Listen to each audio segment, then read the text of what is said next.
Olá, eu sou o professor Rogério. Vamos começar aqui mais um vídeo. Eu venho falando muito, né, que eu vou tentar encurtar meus vídeos, mas eu não consigo por vários motivos, né? Então, o vídeo anterior a gente falou um pouquinho aqui de cidades, né? Como as cidades elas vão crescendo de uma forma desordenada e quando é que surgem as metrópoles, as hierarquias urbanas. E hoje nós vamos falar um pouquinho aqui de planejamento urbano na prática. Tentar trazer para a prática, né? E o que funciona e o que fracassou, né? Quando você pensa em planejamento urbano, tudo no papel é lindo, é maravilhoso, funciona da devida forma, né? Então, nas projeções, nas animações e tudo mais, tudo segue o seu devido papel. Qual é o maior problema? É o fator humano, né? Então, o fator humano, muitas vezes, ele impacta nessa questão do planejamento urbano. Então, nós vamos falar um pouquinho aqui o que funciona e o que não funciona dentro daquilo que é o planejamento urbano. Então, dentro desse planejamento urbano, dentro do que é ter uma cidade realmente planejada, nós temos que trabalhar aqui o que é esse tal de planejamento urbano. Então, o porquê que nós precisamos falar sobre isso? Então, segundo o conceito de planejamento urbano, ele é um processo orientado para o crescimento e o desenvolvimento de uma cidade de uma forma estratégica, né? Então, é uma forma pensada, é uma forma elaborada, onde nós vamos trabalhar como é que a cidade ela vai se desenvolver de uma forma estratégica, ela vai se desenvolver de uma forma sustentável e funcional. Então, como é que essas cidades elas vão se desenvolver, criar políticas públicas com diretrizes, ações para melhorar a qualidade de vida da população, garantir a eficiência da ocupação do solo, né, que é um ponto que qualquer cidade planejada ela tem isso em vista, promover a igualdade, a equidade, né, a questão das áreas residenciais, comerciais, industriais, verdes e de mobilidade. Então, saber lidar com essa situação. Então, essa cidade aqui, eu já usei essa imagem em outros vídeos, mas é uma imagem que eu trabalhei na inteligência artificial. Então, como é que seria uma cidade planejada, né? Aliando tudo isso: mobilidade, residências, comércios, indústrias, áreas verdes, né, pensando na qualidade de vida dos seus cidadãos. Bem, então os principais objetivos da gente pensar o planejamento urbano. Primeiro, organizar o espaço urbano para evitar crescimento desordenado. Então, a imagem que eu coloquei aí é uma imagem que contradiz isso. Então, o espaço organizado para evitar o crescimento desordenado, onde, né, nós podemos ver aí que essas construções elas foram realmente pensadas, elas foram planejadas, elas seguem um padrão, né? Então, padronizar é importante muitas vezes quando a gente pensa em cidades planejadas, né? Então, não adianta eu construir uma casa com uma arquitetura, né, com um padrão de altura, entre outras coisas, se o meu vizinho ele constrói algo muito maior ou que roube a luminosidade. Então, tudo tem que pensar nesse crescimento ordenado. Garantir infraestrutura àquelas pessoas. Então, eu tenho que garantir essa pessoa saneamento, transporte, energia, educação, habitação de qualidade essas pessoas. Muitas vezes a gente vê o crescimento da cidade sendo realizado de uma forma desordenada e aquela camada, aquele grupo de pessoas, ela está desassistida pelo poder público, né? O poder público ele ignora a existência dessas pessoas. Promover a inclusão social, o acesso igualitário aos serviços públicos, então que os serviços públicos eles sejam fornecidos de uma forma com qualidade, educação de qualidade para todos, né? A saúde, uma saúde realmente eficiente para todos, né? Não apenas para aqueles que podem pagar, né? Que é um problema muito sério em qualquer cidade, né? Ainda mais São Paulo, que é uma cidade que cresceu de uma forma desordenada. A preservação do meio ambiente e dos recursos naturais. Então, quando você pensa em preservar, o que há de natural na cidade de São Paulo, né? Quais são as áreas que ainda preservam as características originais da Mata Atlântica que estava aqui presente nessa região, né? Parece que os meus vídeos, mesmo sendo destinados a públicos um pouquinho diferentes, né? A questão de segunda e quarta é voltada para os meus estudantes do primeiro ano, e de terça e quinta é para os estudantes do meu segundo ano. Mas parece que eles estão se conversando, né, os temas. Questão da preservação do ambiente, crescimento urbano, a preservação do meio ambiente, como é que isso vai se dialogando e nós chegamos a um conhecimento integral mesmo, né? Então, trabalhar todos esses conceitos.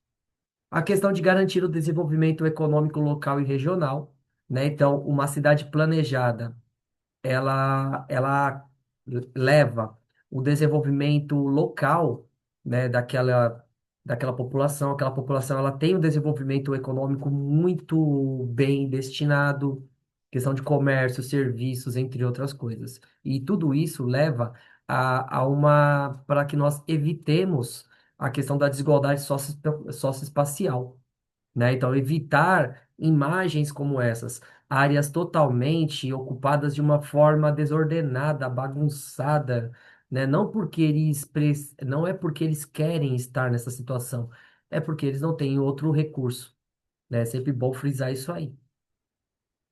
Então, quais são os impactos sociais numa cidade planejada? Então, no caso, uma cidade planejada, ela transforma profundamente a vida das pessoas, gerando impactos sociais positivos, que vão além da estatística urbana. O primeiro impacto é a redução da desigualdade socioespacial, ou a desigualdade social. Por quê? Porque todos vão ter a mesma oportunidade, todos terão as mesmas condições. Ah, mas as pessoas elas não estudam, elas não têm condições de se desenvolver porque elas não querem, né? Nós temos essa questão da meritocracia muito presente na nossa sociedade. Mas vamos pensar, será que todos têm a mesma condição? Será que todos partem do mesmo ponto de vista? Todo mundo sai do mesmo lugar? Homem, mulher, branco, negro, asiático, indígena, todo mundo sai do mesmo ponto? Todo mundo tem as mesmas condições? Todo mundo recebe a mesma educação? Utopicamente, nós prezamos que sim, porque afinal de contas nós temos documentos reguladores da educação que garantem a todos as mesmas condições, mas garantir apenas não é colocado em prática. Pensando em áreas nobres, onde os estudantes eles têm uma outra forma, né, de receber o conteúdo, as escolas são diferentes, e áreas periféricas, que as pessoas não têm muitas vezes condições de ter uma alimentação regrada, né, que eles encontram na escola uma assistência social, né? Então a escola ela está ali entre a sua função educacional e sua função social, uma função de preparar o cidadão para o futuro e também dar as condições básicas para que eles tenham um pouco mais de dignidade, alimentação. Então, quando uma cidade ela é planejada, esses serviços públicos eles são melhores distribuídos. As infraestruturas. Então, uma pessoa que mora lá na cidade de Tiradentes e vai até o Morumbi para trabalhar, quanto tempo que ela gasta no transporte público? Então, se o trabalho fosse, né, se a cidade ela fosse realmente bem planejada, imagina a economia de tempo e a qualidade de vida dessa pessoa, né? Então, as regiões da cidade. Então, não apenas as áreas centrais que gozam desses serviços, dessas infraestruturas muito bem definidas, mas também nós temos que ter um olhar mais carinhoso aqui com a periferia, né? Que tem o acesso a transporte, saúde, educação, lazer, evitando assim a segregação socioespacial, áreas de primeira e segunda linha. Nós estamos falando de uma cidade, uma das cidades mais ricas da América Latina, que é São Paulo, e nós falamos de áreas distintas das cidades. toda cidade no Brasil que não houve um planejamento prévio, nós vemos que tem essa segregação. Muitas vezes elas são implícitas, né? Elas não ficam é, jogada na cara, né? Ou ela é maquiada, ela é jogada para debaixo do tapete. E a periferia só volta a ser olhada com carinho ou com um pouquinho mais de cuidado quando chega próximo às eleições, né? Então, essa questão do planejamento urbano, ele tem esse problema a ser solucionado, a ser discutido com carinho, observando as suas necessidades. Não adianta construir espigões na periferia para colocar as pessoas morando em apartamentos pequenos. É preciso dar qualidade de vida para essas pessoas, planejamento urbano, né, realizar uma educação de qualidade mesmo para dar as condições para que essas pessoas elas se desenvolvam com plenitude. Então, outro efeito, né, importante é a melhoria da qualidade de vida. As pessoas vão ter mais condições, né, de desenvolver a sua parte mental e sua parte física, né? Então, a cidade planejada ela oferece mais saneamento básico, iluminação pública, áreas verdes, calçadas acessíveis, transporte público de qualidade. Esses elementos eles reduzem a incidência de doenças, como aquelas doenças ligadas pelo estresse do dia a dia, o aumento do bem-estar gerado para a população. Além disso, o planejamento urbano ele facilita o acesso a serviços públicos e oportunidades, aproximando pessoas de empregos, escolas, hospitais, centros culturais, e o que reduz o tempo de deslocamento e melhora a qualidade de vida dessas pessoas. Então, pensando, trazendo o que é ideal, que o texto que é produzido, o que é o planejamento para o que nós temos, eu sou uma pessoa de sorte, eu trabalho a 20 minutos da minha casa, mas pensa aquela pessoa que mora a quilômetros de distância do seu trabalho. Como é que essa pessoa ela vai conseguir manter uma vida ativa, uma vida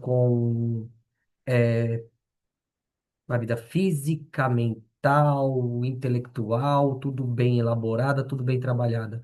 Não é conto de fadas, né? Nós não vivemos o mundo da televisão, né? A televisão mostra, só você pensar as novelas, né? A questão como é que a periferia do Rio de Janeiro, mostradas em novelas, elas são. Será que elas realmente são daquela forma? Né? Até parece que aquelas comunidades, elas são utópicas, né? A utopia, né, as cidades utópicas.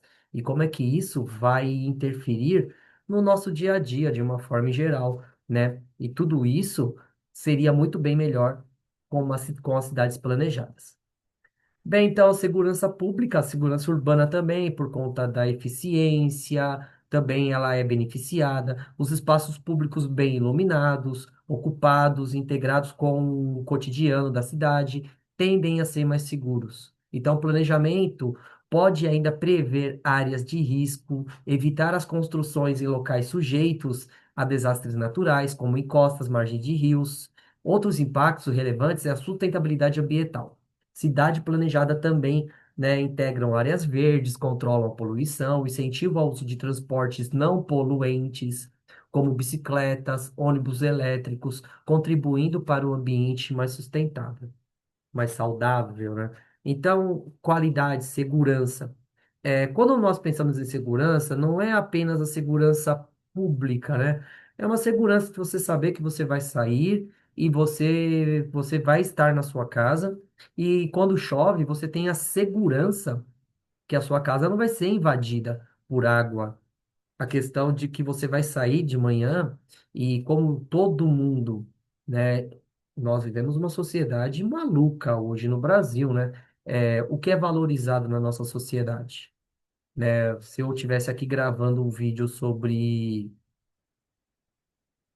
notícias ruins, com certeza o número de views seria muito maior. Mas como eu estou aqui trabalhando uma questão de planejamento urbano, tentando trabalhar algo voltado para a conscientização, as coisas não funcionam bem assim, né? Então, a questão do planejamento, o planejamento urbano, ele diminui esses impactos. As pessoas não são obrigadas a residir em locais onde eles se colocam em risco, né? Quando há uma chuva, quando há uma ventania, né? No caso, não possibilitando, fiscalizando, controlando, dando condições para que essas pessoas elas não sejam obrigadas a ocuparem áreas de risco. Não é que as pessoas ocupam área de risco porque elas querem, porque elas precisam margem de rios, entre outras coisas. A questão de criação de áreas verdes. Nós estamos falando da cidade de São Paulo, a maior cidade da América Latina, né? Uma das maiores cidades do mundo. Mesmo assim, o transporte público que nós temos é um transporte público muito sucateado. É um transporte público que não atende à necessidade da população. Nós estamos falando em ampliação da rede de metrô em pleno século XXI, coisa que cidades planejadas, cidades muito bem mais cuidadas, como Londres, Nova York, né, a cidade do México, que é uma cidade que ela o transporte, o metrô, começou no mesmo ano do que o metrô aqui em São Paulo, e na Cidade do México eles têm o dobro da malha metroviária na Cidade do México. Então, o porquê que isso aconteceu lá e não aconteceu aqui? Se eles começaram no mesmo tempo, no mesmo momento, o que faltou? Vontade pública, vontade política. Bem, então, por fim, o planejamento urbano ele fortalece a cidadania, a participação social. Quando a população é envolvida em decisões sobre o futuro da cidade, elas se sentem parte do processo. Mais propensa a cuidar do espaço público, isso fortalece a democracia, o senso, né, de pertencimento e de engajamento cívico. Bem, então, vamos pensar no plano diretor aqui de São Paulo, que foi votado no ano passado, foi discutido entre aspas, né? Então, quando nós envolvemos os representantes comunitários ou quando nós levamos esse debate para as comunidades, essas pessoas se sentem mais pertencentes a essa causa, a esse impacto. O maior problema é que muitas vezes, eu sei que eu vou estar falando aqui, parece não, né, é proposital, né?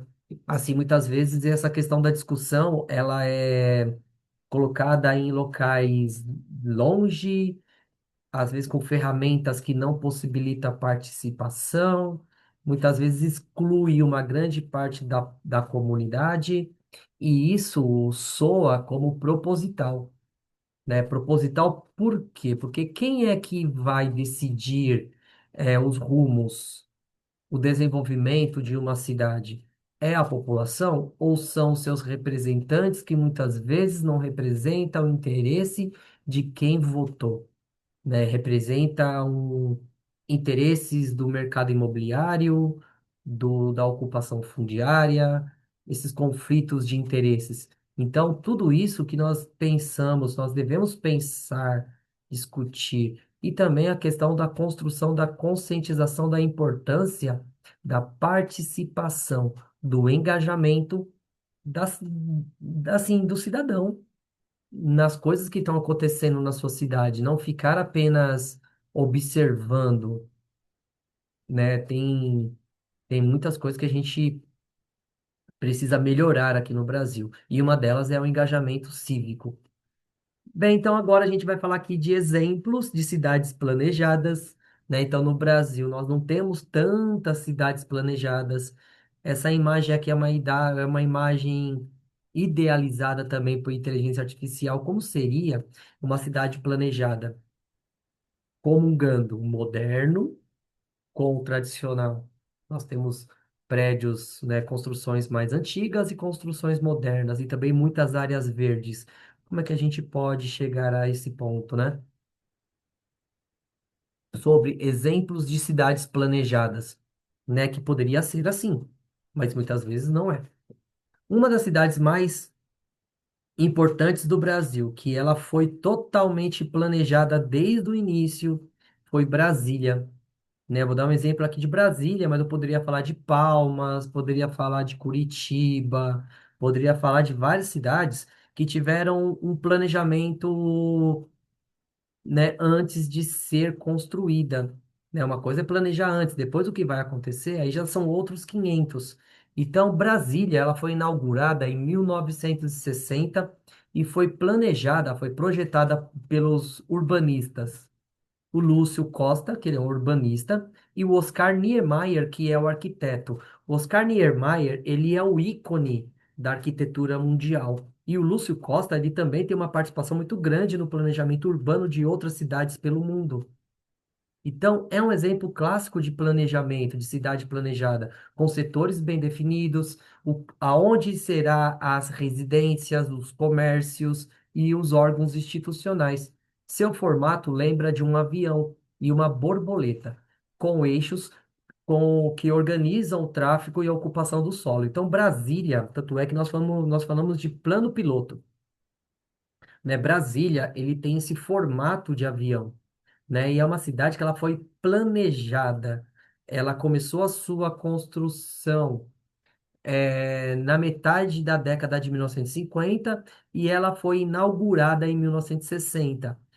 O primeiro presidente a subir a rampa do Planalto foi o Jânio Quadros, né, o Juscelino Kubitschek. Ele iniciou o projeto, ele inaugurou, mas ele não tomou posse. Lembrando que até aquele momento a reeleição ela não existia no Brasil.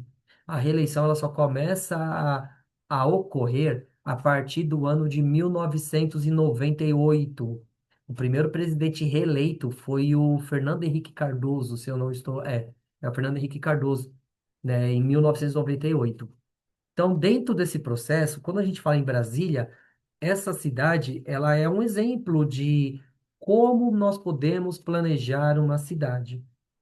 Como nós podemos. Foi construída, mas o que aconteceu depois? Bem, primeiro a gente vai falar um pouquinho aqui de Brasília. Então, a construção de Brasília ela foi motivada principalmente por fatores estratégicos. Primeiro, política, o simbólico, que reflete o anseio da modernização da integração nacional no Brasil no século XX. Então, o discurso do Juscelino Kubitschek, em 1950, né, foi de levar o desenvolvimento para cidades do interior. Então, como fazer isso? Pegar a capital do Brasil, que estava no litoral, e colocar no interior, né? Ele, segundo historiadores, né, o Juscelino Kubitschek, ele estava fazendo a proposta dele era colocar tudo que estava na Constituição em prática. E uma das coisas que estava na Constituição, que nenhum outro presidente ele teve coragem de fazer, que a gente vai falar um pouquinho sobre isso, foi a transferência da capital do litoral para o interior, né, que foi a construção de Brasília, principalmente levando o desenvolvimento para o interior, né? A questão de você pensar em um deslocamento populacional também, levar infraestrutura para o interior. Lembrando que a história do Brasil, eu já falei isso várias vezes, né? O Brasil, na sua ocupação original, nós temos uma grande concentração de investimento e de população no litoral.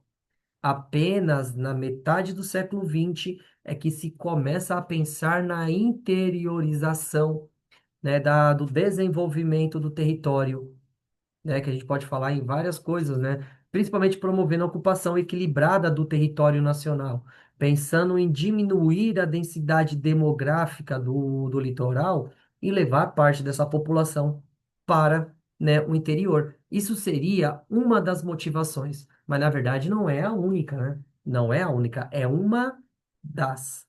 Bem, então, outro fator importante nós temos que pensar foi a afirmação nacional. Ao estabelecer a sede do poder político longe do litoral, o Brasil ele reforça a sua presença em áreas menos povoadas e mais vulneráveis, fortalecendo o controle de um vasto território. Essa decisão também tinha um caráter estratégico, especialmente em um contexto de Guerra Fria, no qual a segurança da capital ela era preocupante. Ela era uma preocupação, levando em consideração que o Rio de Janeiro era a capital até 1960. Então, no caso, quando você retira o poder decisório, poder político do litoral e transfere esse poder político para o interior, se tem uma intenção de você fazer com que essa capital ela não seja vulnerável, principalmente no contexto de Guerra Fria. Bem, observando bem o que isso quer dizer, na minha forma de ver, eu, professor Rogério, que eu tenho as minhas convicções, eu tenho a minha visão territorial, né? E uma coisa que vem na minha cabeça, do que adianta você tirar uma cidade, uma capital do litoral e colocar no interior, se naquele período, durante a Guerra Fria, 1950, o mundo ele já assistiu aterrorizado duas bombas termonucleares sendo jogadas em duas cidades do Japão, sabendo que nós temos mísseis, né, mísseis que poderiam atingir locais estratégicos em territórios no interior também. Então, mudar a capital não era uma prioridade naquele momento. O Brasil ele deveria pensar em outras formas de desenvolvimento. A gente pode fazer uma crítica aqui. Então, você retirar o poder político do Rio e transferir para Brasília, naquele momento, que foi uma promessa de campanha do Juscelino Kubitschek, é, soa como algo de muito mais apelativo, muito mais um plano populista do que um plano estratégico mesmo, né? Isso pensando em geopolítica, pensando em desenvolvimento territorial, pensando em geografia militar, né? Tanto é que a cidade de Brasília, ela ficou isolada no meio do interior do país, que isso também nós podemos pensar em distanciar o poder decisório das regiões mais populosas. Então, podendo ser organizado outras formas de proteção, né, de Brasília, não das forças inimigas estrangeiras, mas das forças opositórias internas, né? Então, porque se há um movimento, uma organização para que você questione o poder público, né, a questão de protestos, entre outras coisas, Brasília ela fica isolada, fica mais fácil de controlar. Então, nós temos várias questões. Lógico, isso aqui observando, né, várias teorias, várias fontes, nós temos que levar em consideração Brasília, ela é uma cidade que ela está no meio do território. Mas o porquê que foi escolhido aquele local? E a resposta para isso está na Constituição Federal de 1891,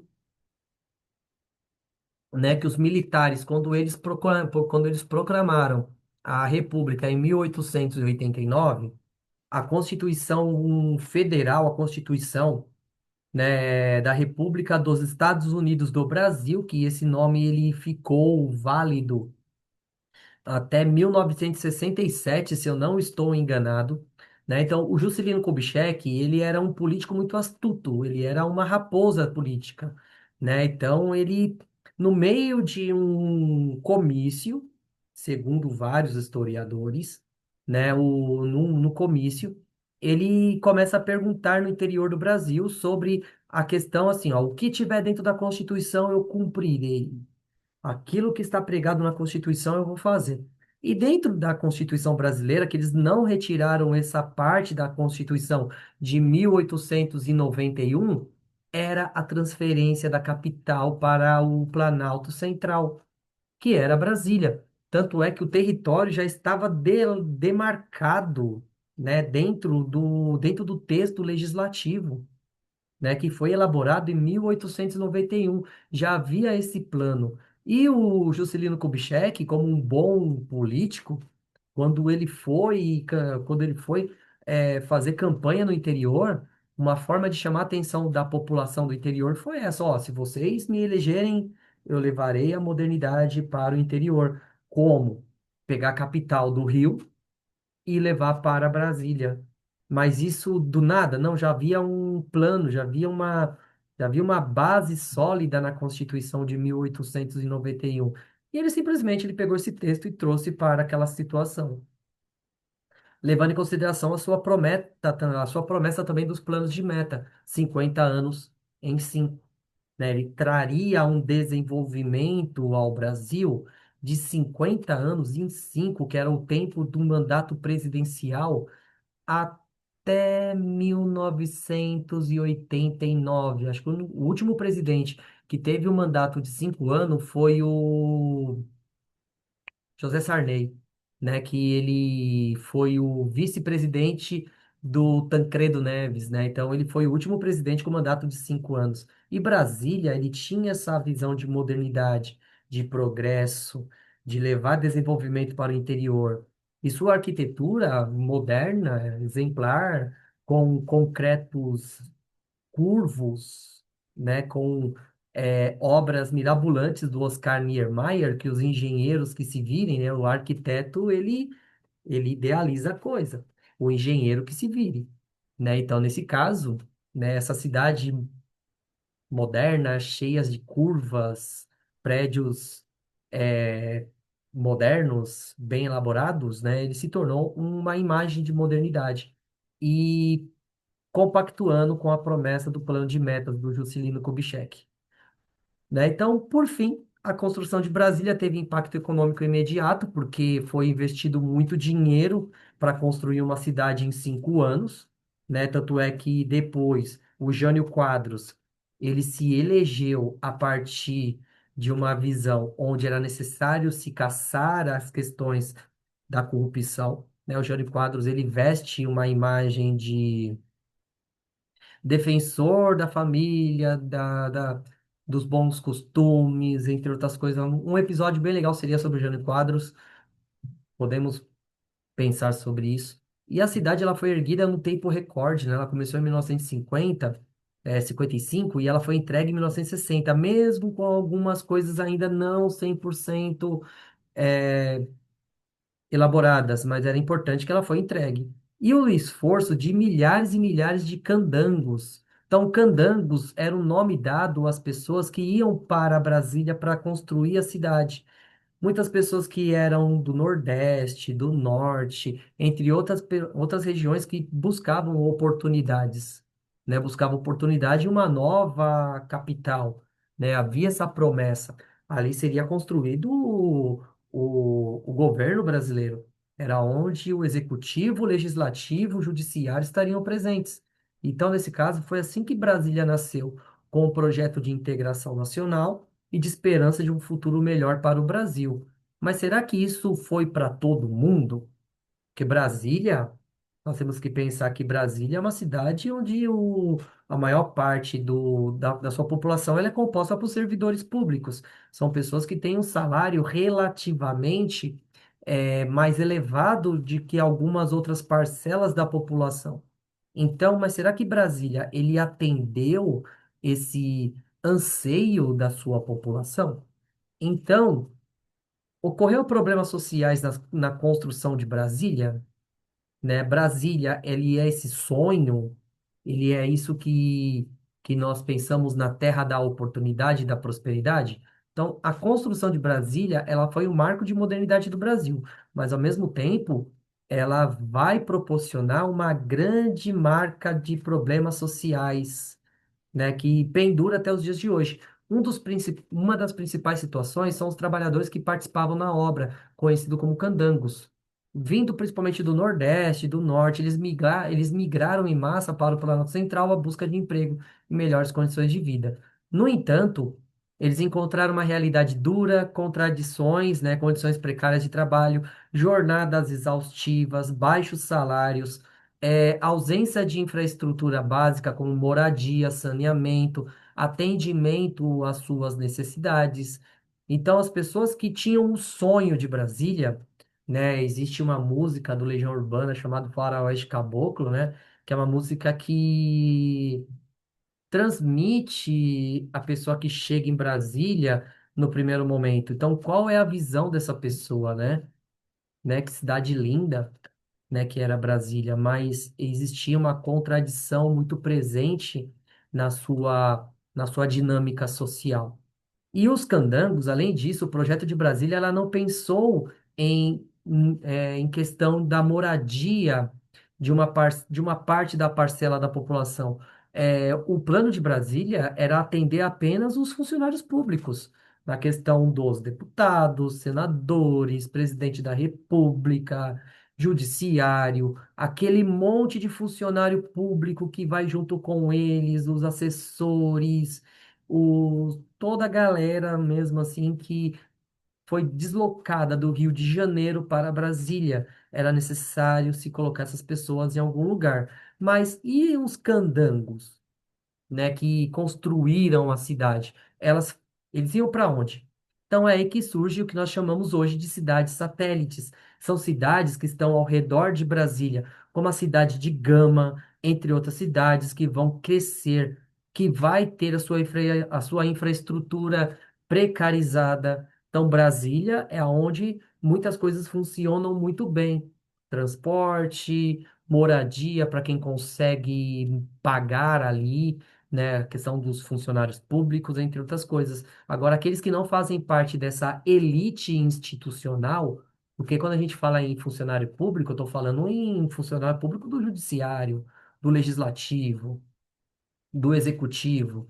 Eu não estou falando das empresas terceirizadas que trabalham dentro do Planalto. Estou falando de pessoas que trabalham, né, nos altos cargos. Essas pessoas, elas têm uma vida muito bem garantida, mas aquelas pessoas que trabalham nos serviços básicos, né? A galera da limpeza, a galera da manutenção, a galera que faz Brasília funcionar mesmo, essas pessoas são obrigadas a viver nas cidades satélites, né? Isso provoca principalmente a questão das condições precárias da cidade, o surgimento da favelização de Brasília, a desigualdade social, que ela hoje, eita lasca, né? O computador travou, né? O computador deu uma travadinha aqui, né? Então, a questão de que essas cidades, essa organização, ela vai começar a se tornar cada vez mais desigual, fugindo do plano no plano piloto, não existia, não era previsto isso que aconteceu. Então, esses locais, eles começam a sofrer com a falta de infraestrutura do mesmo planejamento da capital. A capital é uma coisa, as cidades satélites são outras coisas totalmente diferentes que vão gerar desigualdade socioespacial. Aí nós temos outros problemas, a segregação que eu falei um pouquinho aqui, o projeto urbanístico de cidade, mesmo que inovador, ele não atendia essa necessidade. O surgimento da periferia, essa separação física entre o que é visível e o que vai se tornar invisível. Nós temos duas Brasílias, a Brasília do Congresso e a Brasília daquilo que eles escondem, que é a questão da precarização daquelas pessoas que foram construir Brasília e que não tiveram a mesma oportunidade. Então, por fim, a construção de Brasília, ela é marcada pela falta de participação popular. O projeto foi concebido de uma forma centralizada, né, na questão de poder da economia, e a cidade ela tem essa questão da desigualdade. Isso gera críticas contra a invisibilidade social do planejamento, né, a insensibilidade desse planejamento, a priorização da estética e da funcionalidade em detrimento das demandas reais da sociedade. Tanto é que esse cartaz, que foi de uma manifestação, então, o povo acima de tudo, a Constituição acima de todos, né? Então, quando você pensa a Constituição de 1891, que deu a origem da cidade de Brasília, ela planejou essa questão de você deslocar o poder público do litoral para o interior. Mas uma coisa, não adianta você pensar no concreto, duro, frio, e você esquecer que tem pessoas que necessitam dele, né? É utópico, eu sei que esse discurso da... Eu espero que daqui a alguns anos esse vídeo ele possa ser revisto e dizer o seguinte, ó, nós estamos em um momento ímpar da nossa sociedade está visando pela igualdade social. Mas eu sei que isso é muito difícil, isso é algo que precisa ser conversado, discutido, e muitas vezes não tem a mesma demanda do que outras coisas, né? Então é importante pensar que o povo deve estar acima de tudo e a Constituição acima de todos. Então a Constituição, ela garante a igualdade a todos, né? Garante os direitos básicos, moradia e de serviços.